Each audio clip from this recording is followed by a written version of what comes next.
Well, hello everybody and welcome to this morning's webinar on the next steps for the UK cruise industry. And before we get going, I have a couple of bits of housekeeping for you.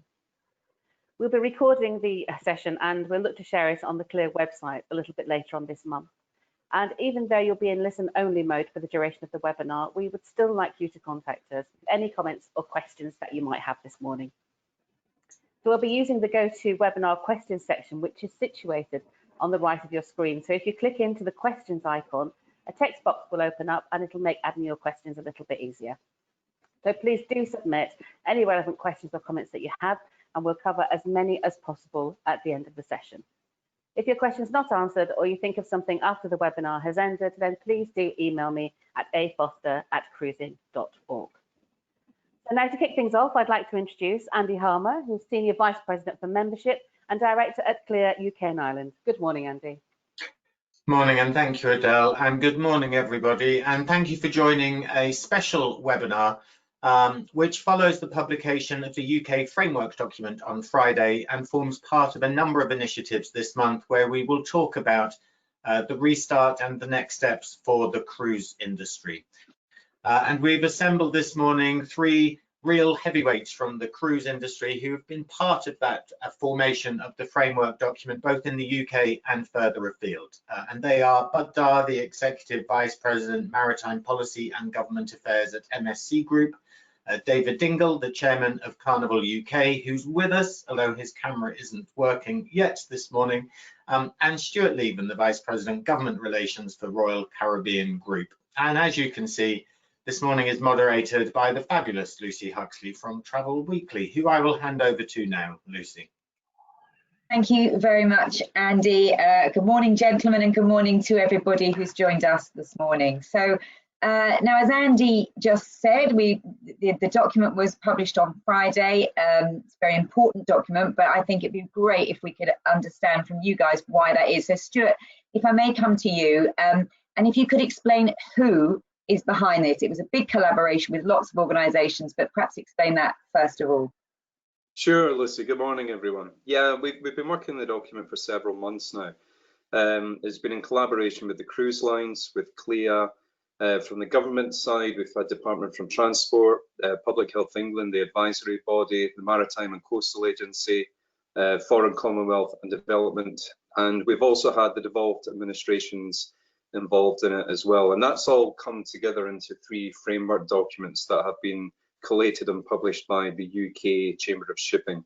The three documents covering what passengers should do when cruising recommences, what operators should do when cruising recommences, and also one for our seafarers, for our crew, so we understand the protocols behind our crew joining the ship safely and then being able to operate.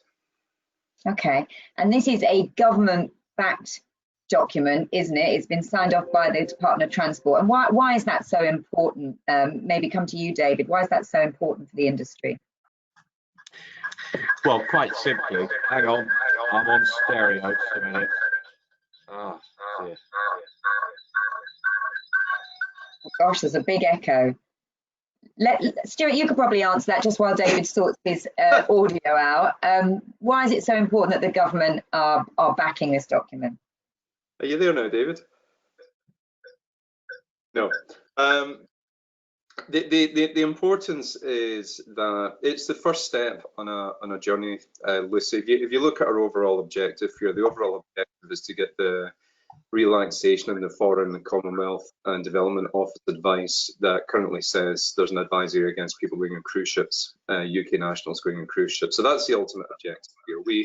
We know we can operate safely in the era that we're operating in. There will be a time not too long in the distance when we will start operating again, but one of the steps along that is government endorsement of protocols and the way that we've gone about this as an industry, as a vote of confidence more than anything, so that we can work together towards having the advice relaxed. Okay, so let's just be clear. This is not like a signal that cruising can restart, because we don't want people to get confused. It's not restarting immediately, but it is a really insignificant step forward. It's a step forward on the journey, but it's a significant step forward because it culminates in several months worth of work from the industry and also from government working together. to come up with these framework documents. Okay, and then why, Bud, I will come to you in a second because we want to talk about your experience, but just before we leave you, Stuart, why is this so important? And, you know, what does it mean for cruise lines? What do they have to do now? They read this document, but it's up to them to interpret it in terms of their own operations. Is that right?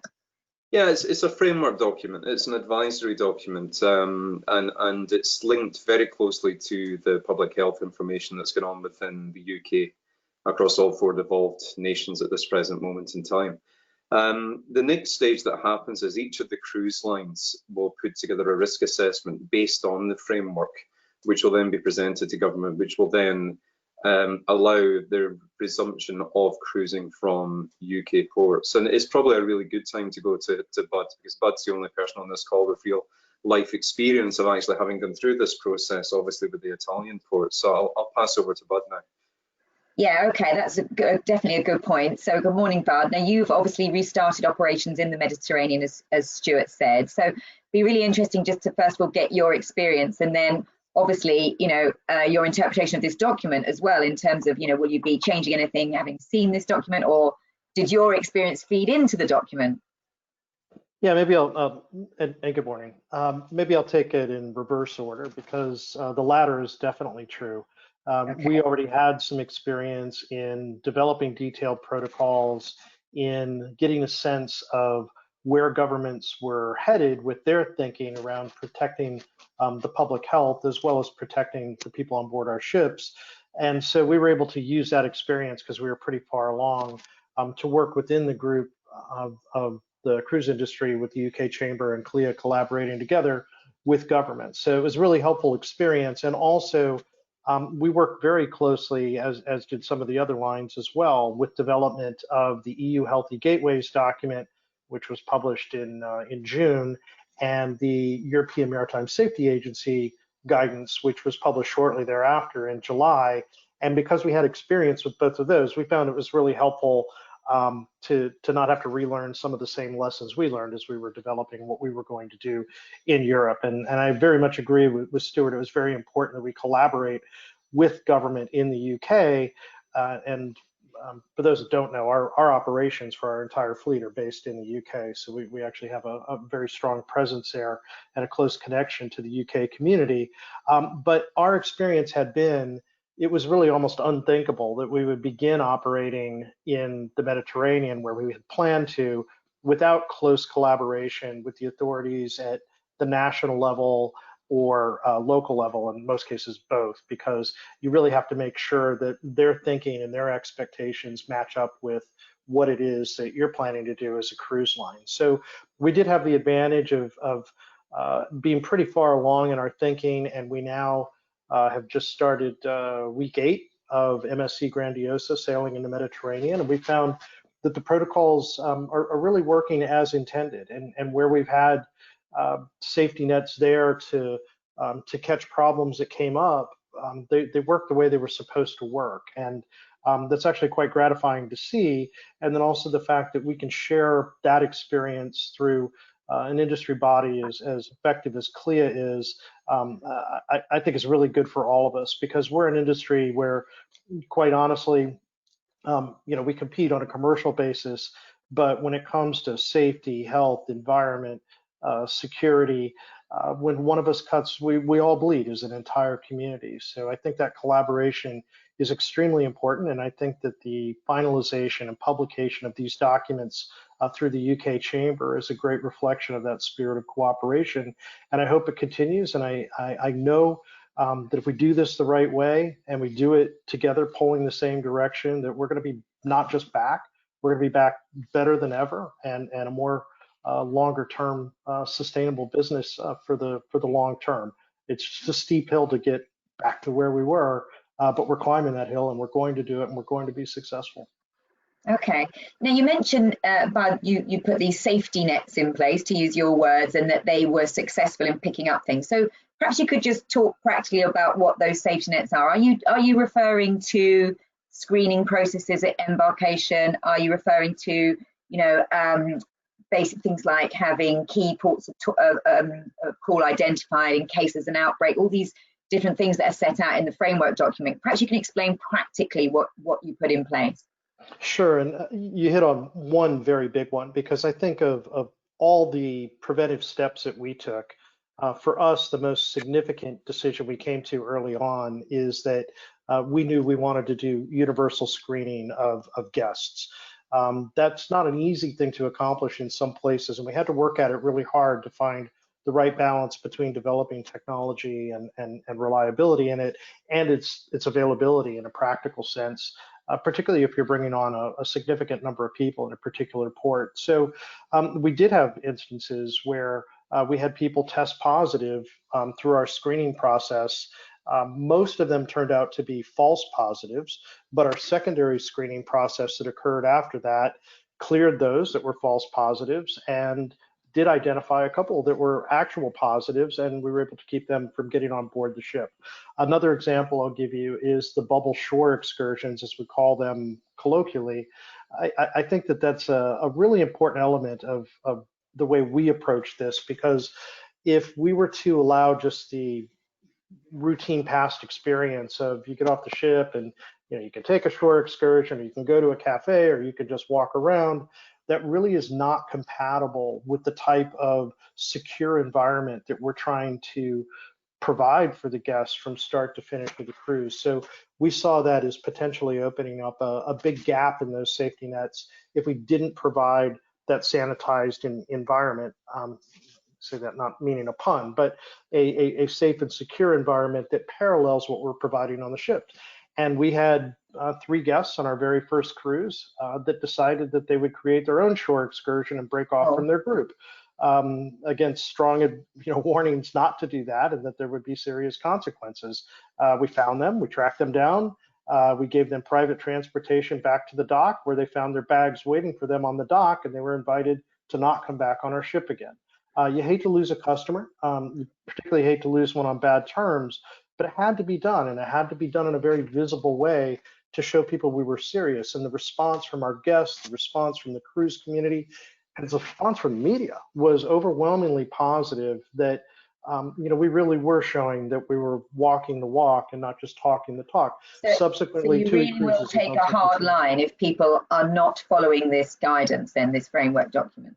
Absolutely, and honestly, especially when you're out in front early, as we have made the decision to do, it's not just our guests and our crew and our brand. It's the entire industry that potentially has consequences if we don't do this the right way. So we thought it was really important to say what we were going to do, to make clear we were going to do it, and then when the time comes, actually execute on it.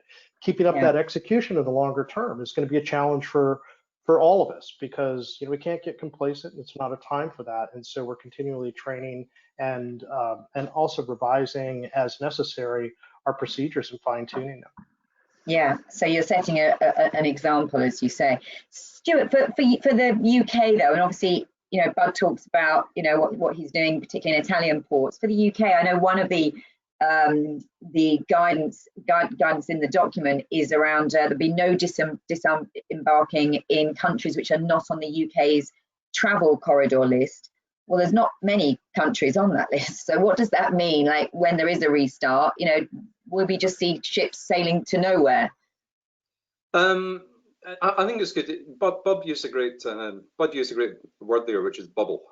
Okay, and I think it's good, Lucy, if you understand, how the framework actually works in its totality. So, first thing we have to do is create a bubble so that the virus doesn't make its way onto the ship. And there's a whole load of measures around testing, around screening, around different. Oh, David's here. Excellent. Around testing, around screening, around communication through travel agents to guests before they get on. Then it's protecting the bubble on board the ship, and the mitigation actions we take to protect the bubble on board the ship, and that could be social distancing, that could be hand washing, it could be use of masks, it could be the air quality in the ship, use of technology, and you want to protect that bubble. So Bud gave a great example of the protection of that bubble in a port where someone didn't follow the bubble protocols within the port, so they weren't allowed, back onto the ship. That's no different for destinations, yeah? So that's absolutely no different for destinations. If there's a destination that the UK government deems is not a place that's safe to travel because of COVID at this present moment in time, then the ship should not go to that destination. If it is not on the list, when the ship does go to the destination, you need to make sure you have the protocols in place so that the guests can have a safe experience there. And when the guests come back onto the ship, they're coming back onto the ship in a safe way and creating that safe bubble on board the ship again. I think who knows where we're going to be when we restart and when we recommence. One of the things we have talked about is a phased restart. So I think early as we come back into operation, you may see some cruises to nowhere as we test protocols and we try out protocols. You may then see some cruises just within the common travel area around the UK. You may see some cruises on a bilateral basis, just going to one destination and then coming back again. And then you may see, and then you will see the resumption of the types of cruises that we know, where we've got guests going on, you know, longer cruises going to multi-destinations. So, but it will happen over time and it will be phased. And you know, the one thing I will say, the great thing about our industry is we can point our ships in any direction we want to. So if we set off on an itinerary and it turns out there is a problem on that itinerary, we always have an option. We always have somewhere else. Absolutely. Okay. Well, yes, please go ahead. Yeah, if I may just add one thing, just to follow up on what Stuart said. I don't want to give the impression that it's just Italy that we're working with, because the cruise that we started with MSC Grandiosa involves Malta as well, and the next cruise that will begin operating on our second ship will also involve Greece. So there's a real, you know, detailed exercise to actually work with all those authorities, including at the local level in every port we were going to call. But it was well worth it because in the end they were quite comfortable. And as many probably know, Germany is also, you know, has their own system where you can operate there too. But although they approach it differently than the Southern Europeans did. Sorry, Bob, but these are ports of call, these other countries. They're not going to be where you're embarking and disembarking passengers to start at the beginning of their cruise. Yeah, Lucy, in our model, all of the passengers are embarking and disembarking in Italy, you're correct. And so that's where you've got your screening set up. You don't need that in these other countries. Correct. We do have some screening capability that we bring with us, but right. the large scale, you're correct, is just in the Italian ports. And we do interport. So for example, Grandiosa has 4 different embarkation ports, which makes things a little more complex on one level, but on another level, you're dealing with fewer people in the terminal at a time as you get used to these new protocols. Okay, all right, that's really interesting. Thank you. David, can you hear me all right? Yeah, I can certainly hear you. Can you hear me? Yes, we can. So let's come to you. Obviously, as Chairman of Carnival UK, be really interested to know how you are as a cruise line, and obviously a very important cruise lines for the UK market. How are you interpreting this framework document, and what does it mean for your business? Well, I think you've heard already from Bud and Stuart, well, particularly from Bud, how the framework is actually being implemented. And, you know, for us, like everybody, you know, number one, it is extremely important, because if this goes wrong, then, you know, our reputation is called into question, our ability to be able to manage this virus. So we take it incredibly seriously. I think there's a really good point to be made, for instance, following Bud's description of how passengers had to be removed from the ship because they hadn't followed the rules. And whilst when we're at home, you know, people do take a risk and they too step outside the rules and the recommendations that the government has imposed. This can't happen on a cruise. You know, we absolutely have to make sure that people at all times are helping us and helping themselves by following the framework and the way in which each individual cruise line implements that. So I think that's an incredibly important point. So we will need to be very, very strict in the nicest way to make sure that nobody steps outside of those protocols. So for us, it is absolutely critical. It's going to take time, and you know, remember, the guidelines do not give us the license to operate. The crucial thing now is that we have to work particularly with the Foreign Office, with the support of the Department for Transport, to have travel advisory, which mitigates against cruising, to have that advisory lifted. And then we are ready to go. There's only a limited amount of preparation that we can do until we know that the advisory is going to be lifted, either in full, which of course would be marvellous, or according to the phased restart that Stuart described. So it's a lot of work to get these protocols in place, and a lot of work to restart the whole of the operation. And then, you know, we need some time after we get an office advisory lifted fully to prepare ourselves and then get ready to go. Yeah, and what's the indicate? I mean, you're obviously talking to the Foreign Office. You say you need to have more conversations with them to get this guidance lifted. How are they responding to the industry at the moment? I know it's $1 million question about when will they lift it, but you know, we're in a situation where our own R rate in the UK is rising. There's more restrictions being put on us as a nation. So is that an indication that they're very unlikely to look at cruise, whilst there's other sort of closer to home issues they're dealing with regarding our public health and safety? Or will they still consider the cruise industry restarting, albeit we've got other considerations? Well, look, I'm not going to place any bets on the likelihood of their saying that we can start immediately or whatever.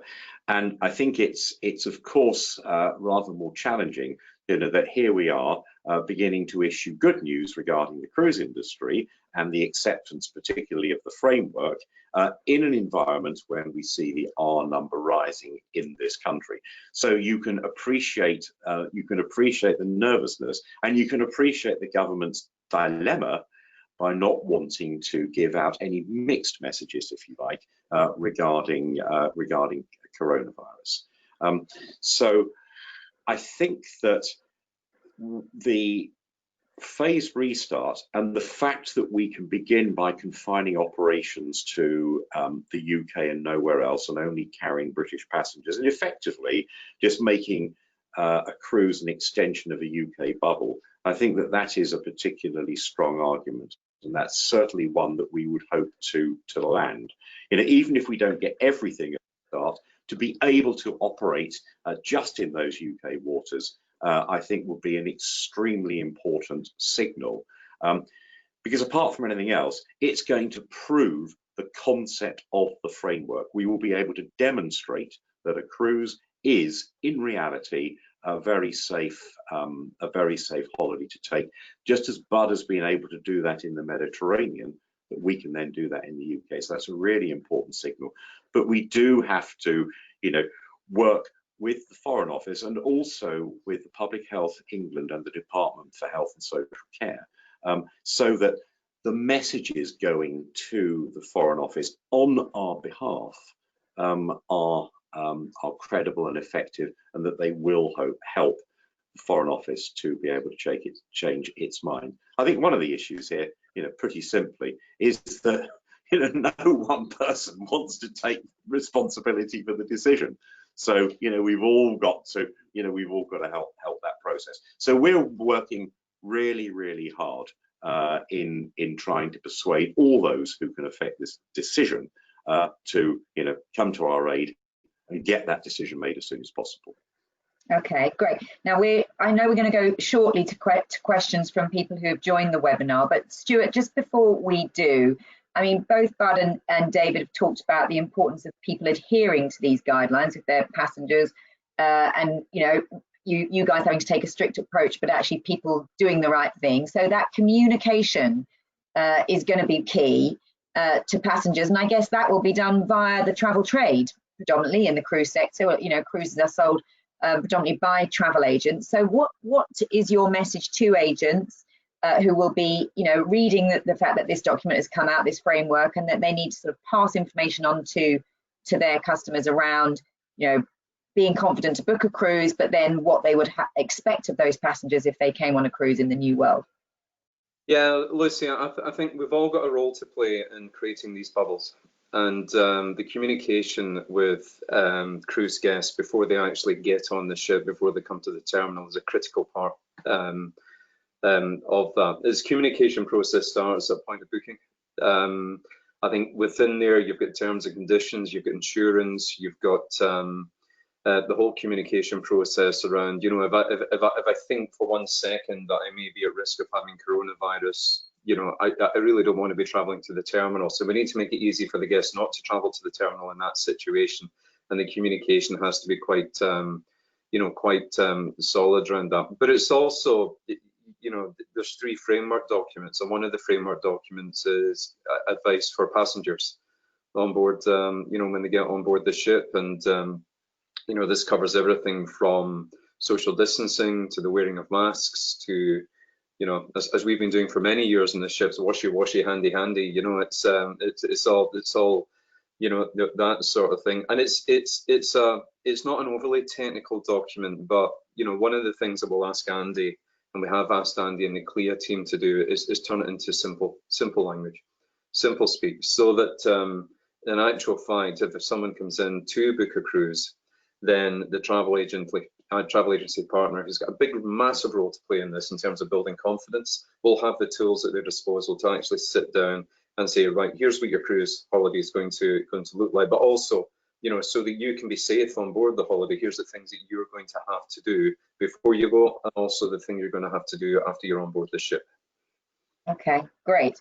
All right, well, at that point, I think it'd be good to bring Andy back in to so he can pose the questions to you, gentlemen, that have come in from the travel agents. So, Andy. Yes, thank you very much. And we've had a number of questions in, so please keep them coming. There's a question box on the right-hand side, so please keep them coming. We've got a few comments and a few questions. A comment from Ponant Cruises to say that they have, and this kind of follows up on a point made earlier by Bud, which is that Ponant have been embarking passengers in a number of countries, and there's more planned. So there are an increasing number of countries that are open to embarkation of guests with protocols in place. So a good point. Thank you, Ponant. A question, if the framework has been accepted by UK government, how long would it take the cruise line to get their ships ready to sail? And there was a kind of a similar question around how much crew training has been necessary to get ships sailing. So, Bud, is that a good question for you? Yeah, you know, realistically speaking, if you've got a ship that's moving from a layup condition to an operational condition, we did have that experience, and we're have it ongoing for our second ship. It takes some significant amount of time because you've got to bring crew members back from their homes, and there's protocols associated with that as well to make sure that they've been screened properly and are ready to go. And then they get to the ship. There's an isolation period on board the ship under our protocol, and then they get tested again before they're cleared to work. So there's necessarily a couple of weeks realistically built into that once you've identified which seafarers you're bringing back. So that's a key part of it. You may have to reposition a ship, which can, you know, take a week or so, and some additional maintenance that has to be perhaps done to take the ship out of a warm layup condition to an operational condition, but that's not too extensive.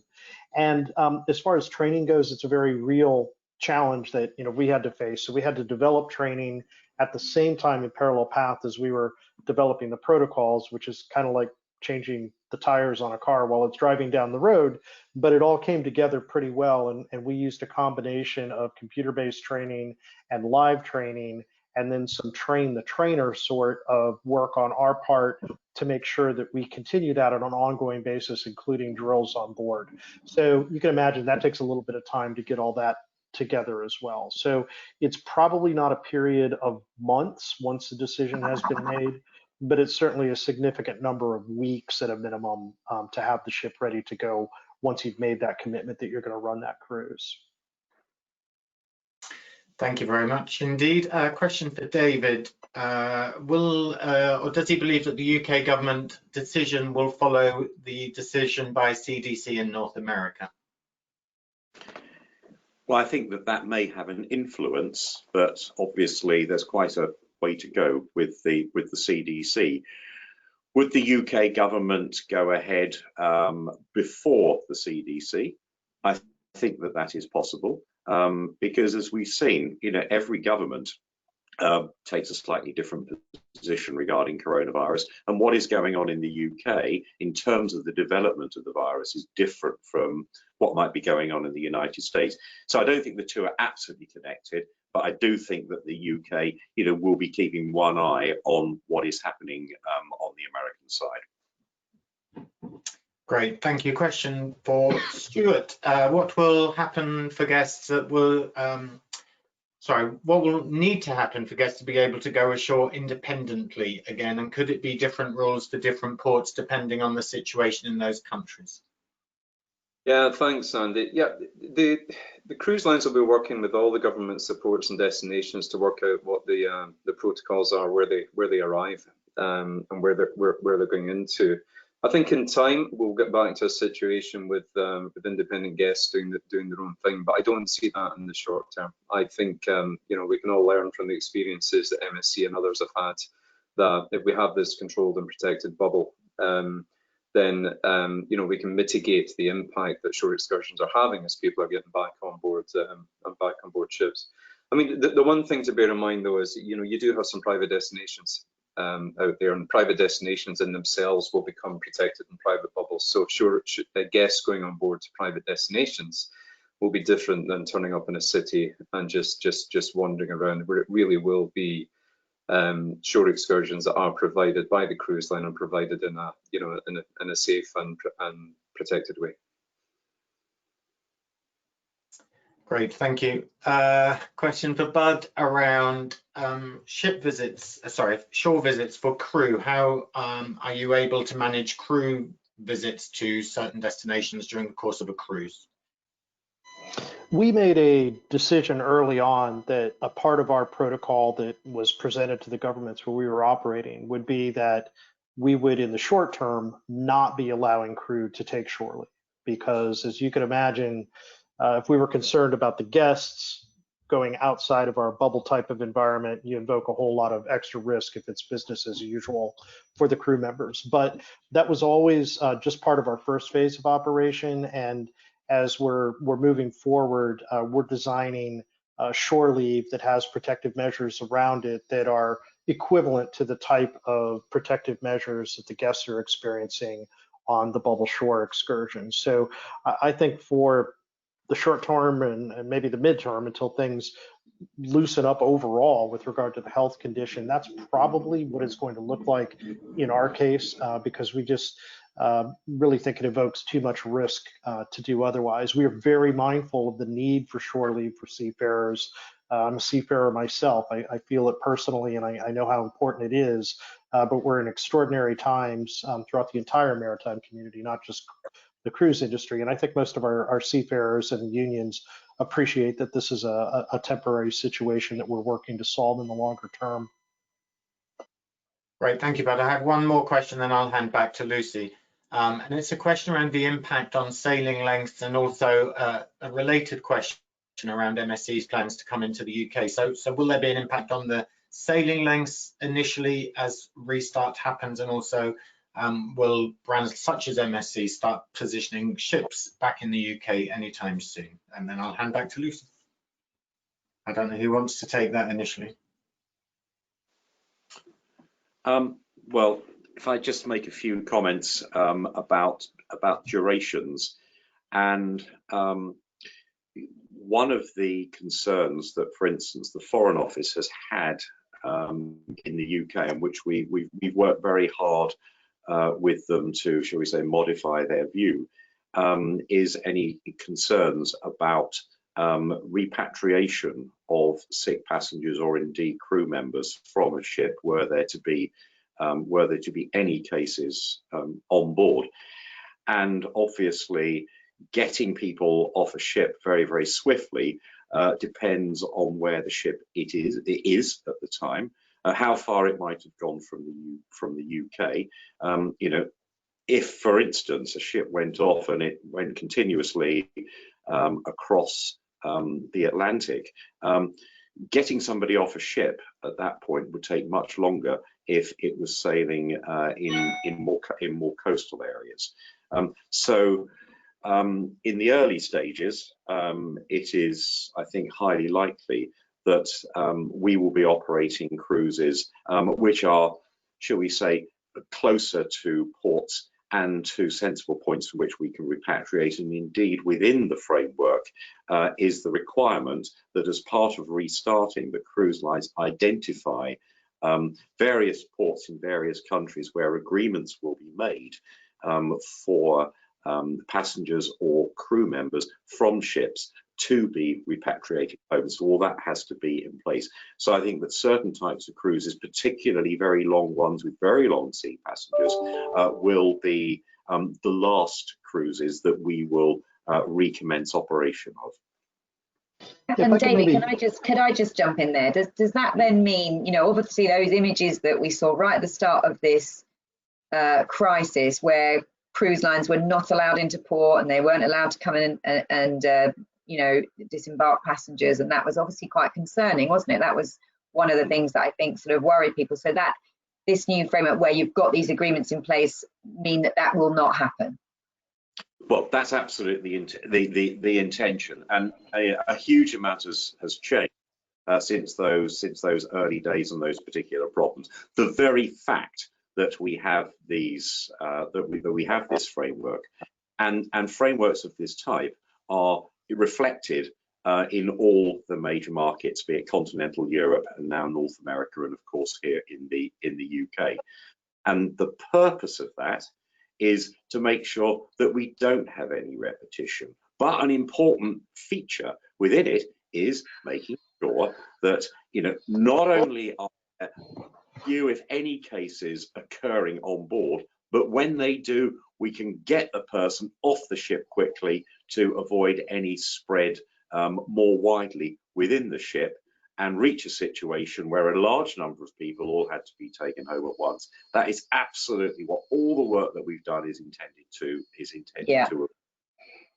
So I think that's crucial in terms of demand, because I think people's nervousness will be around, oh, I don't want to be trapped in case something happens. And I think this is a really important point that agents will be able to communicate to their customers, that that scenario will not happen, because that is what people might have seen on the television. And I think that's really important for agents to take away.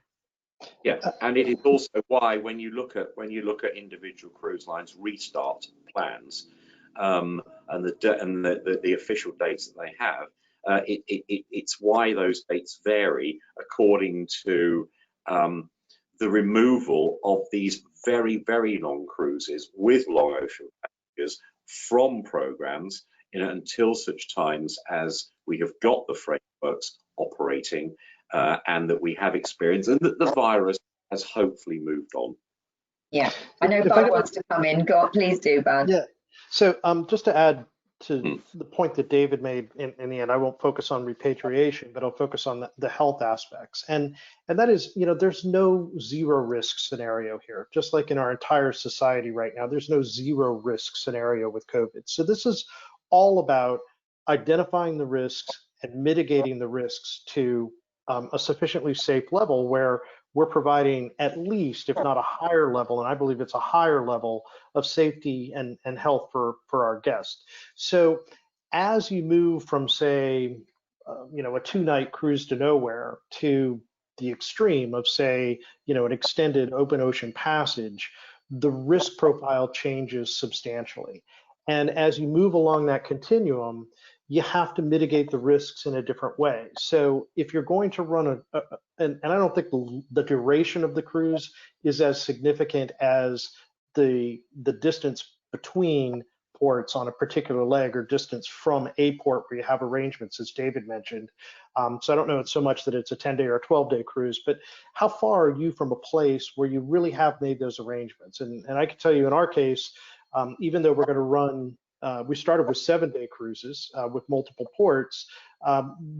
We intend to run longer cruises with our next ship, but we've done it in a way where we're never very far from one of the ports where we have pre-arrangements already in place should we have a situation where you have COVID on board. Because, you know, I mentioned a couple of the safety nets before.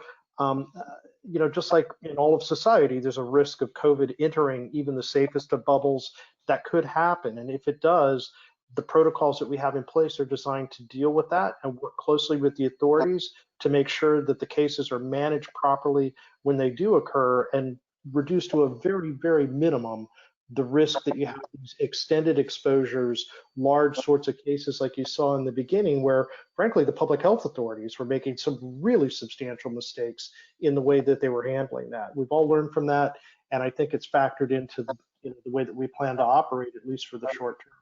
Now, Lucy, if I could just, I mean, the one piece of the jigsaw that from creating the bubble to protecting the bubble to what we're now talking about is rapidly responding to a suspected case, you know, on board a ship. David's spoken, Bud have spoken very eloquently about the repatriation, getting the case off the ship, but bear in mind as well where we are now versus where we are in March is our capability as a cruise line to deal with any suspected cases on board the ship, to isolate suspected cases on board the ship, provide care, but also to contact trace, identify close contacts and isolate as well on board the ship, and do all that side of it as we're talking to authorities about repatriation and also, you know, removing anyone that's suspected of having COVID from the ship. So, you know, what the scenes you saw in March would never happen again, because the science has moved on so much, the preparations moved on so much, and our ability to actually cope on board the ship, as well as the authorities' knowledge of how we are coping and then how we get guests off the ship, is in a completely different place than it was back in March.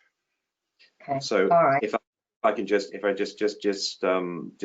build on that finally. So when we talk about rebuilding consumer confidence, I think that what we've just been talking about is probably the most important point of all that we as cruise lines, and particularly everybody listening as travel agents, can help with to get that message across that we've just described. And I think the other really important thing, you know, to help confidence is what we haven't touched upon very much, but travel insurance, and making sure that anybody who travels, they have a policy which covers COVID in entirety. So at least they then know that when they've booked, if for any reason they are involved in coronavirus and have to cancel before travel, that aspect is absolutely covered, because I think that is also very important for building confidence. Okay, and on that insurance point, I mean, MSC, you created your own COVID policy, didn't you, that you were encouraging guests to take out? And when I spoke to your CEO on one of these webcasts, he was saying actually it's so good and it would give us such peace of mind if everybody took it. So he was actually considering whether to make it compulsory. So what have you done with regards to that?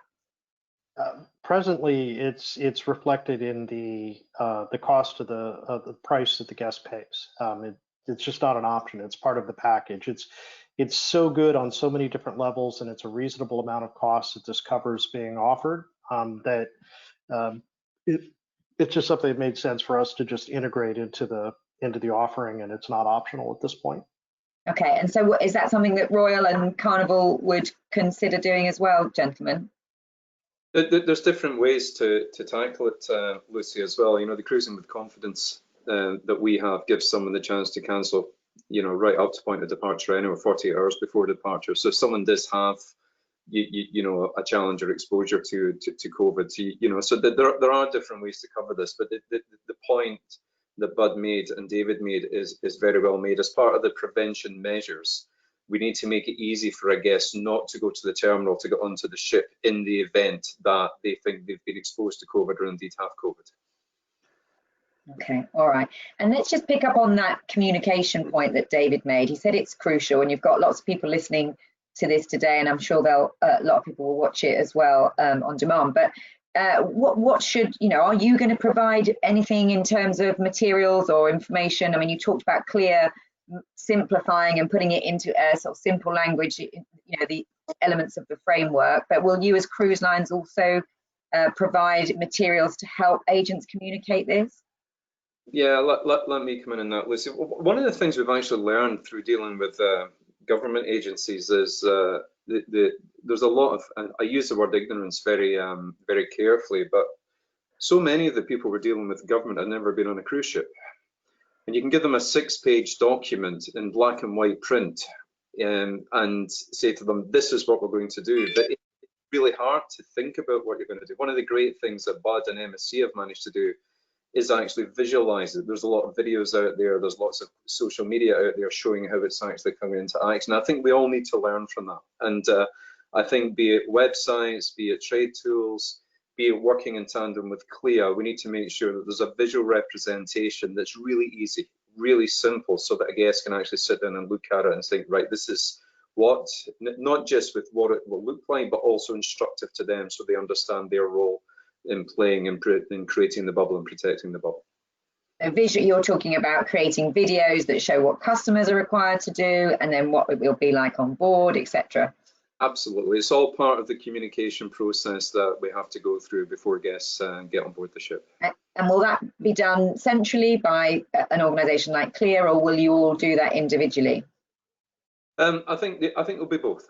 So I think, you know, CLIA's role is building confidence to our travel agency partners and to the consumers, and they will base their developments, and Andy can probably come in and talk about it, but some of the great work they are doing around the framework documents and the principles. But bear in mind, each individual cruise line will then do their own risk assessment. Each individual cruise line will look at, what does this mean for this type of ship? What does it mean for this type of itinerary? And it's at that point it will become more bespoke to the cruise line.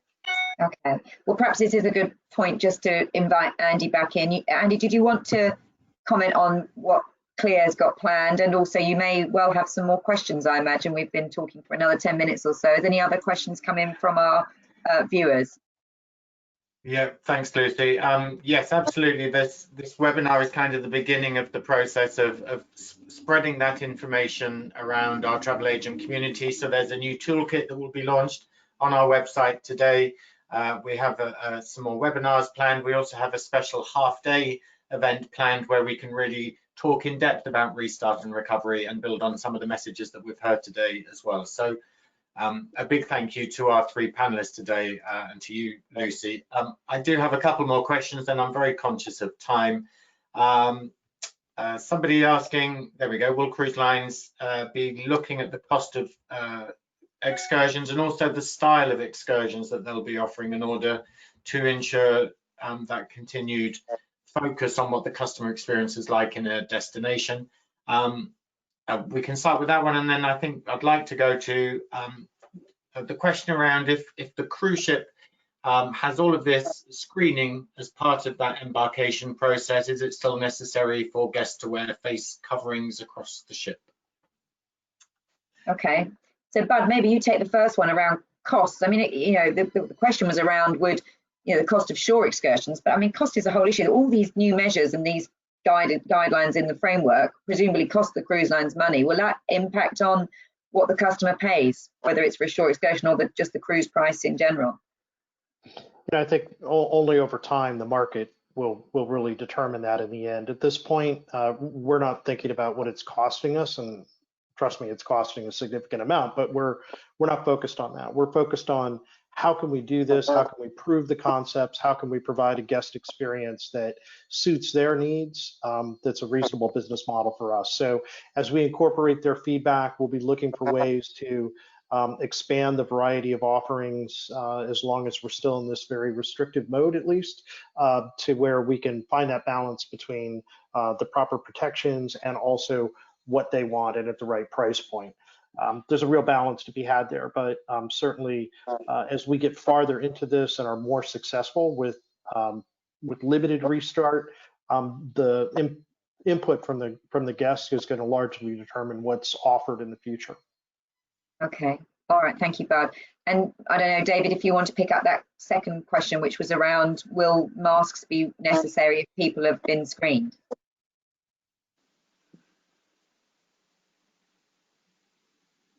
Well, I think as it's already been said, this will never be 100% foolproof. There will always be a minute risk that somebody could bring symptoms on board. So for that reason alone, it will clearly make sense for people to be using face masks in the most public areas of the ship. But it also depends on what is going on in particularly in the UK at the time. What are the levels of risk? It may be that there will be a time when the use of face masks and the requirement to use a face mask has reduced significantly because the virus is weakening. Now, if that happens, of course, we would change the rules. My information is at the start, certainly face masks in many parts of the ship will be required, and it will make sense. At the beginning, we really do to make sure that we are managing the risk as tightly as possible. Okay. I mean, David makes a great point there, Stuart, around how things evolve. You know, we're constantly being told, aren't we, that the science is changing, the virus is evolving, so we're learning all the time. And so to that point, does this framework, will that also evolve alongside what's happening in the world? Yeah, I mean, interestingly, I think we're probably close to getting the first addendums coming into the framework already, because, you know, if you look at the developments that are going on with the science, with the knowledge of the virus, with how testing has developed since we were back in March, it's just everything is constantly moving. So don't take these framework documents as being as anything other than a line in the sand that we're starting from. And as knowledge improves, and as the science improves, as our operations get back up and running, like Bud's has already, and we just learn more about some more efficient ways and safer ways to do things, then you will see that the framework documents will evolve, you know, as we go forward and over time. And in essence, if you look at where we are just now, coming back to the point that David made, you know, on face masks, that's how we are recommending, and we've agreed with the UK government, we're recommending we handle with the virus with the knowledge that we have today. But that will change over time, and you will see recommendations within the framework change over time as well. All right. Okay. Well, Andy, I think we're coming up to time. So shall I hand back to you to close, or if there's any final questions?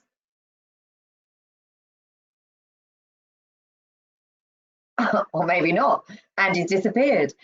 Are you there, Andy? As if by magic, I'm back. Apologies for that. Conscious of time, so any questions that were put forward this morning, we will respond by email to them with the answers. So thank you to everyone who sent over some questions and comments. Very grateful to those. Thank you to Lucy for moderating so wonderfully this morning as well, and to our panel. So thank you, Stuart, David and Bud. We will be, as I said, we'll be publishing our toolkit later today, and there'll be details of further events coming up over the next few weeks when we'll go into more detail about the next steps for the UK cruise industry. But from the team at CLIA, thank you very much for joining us, and we'll see you all again soon. Thank you very much. Thank you, everyone. Thanks all. Thank you.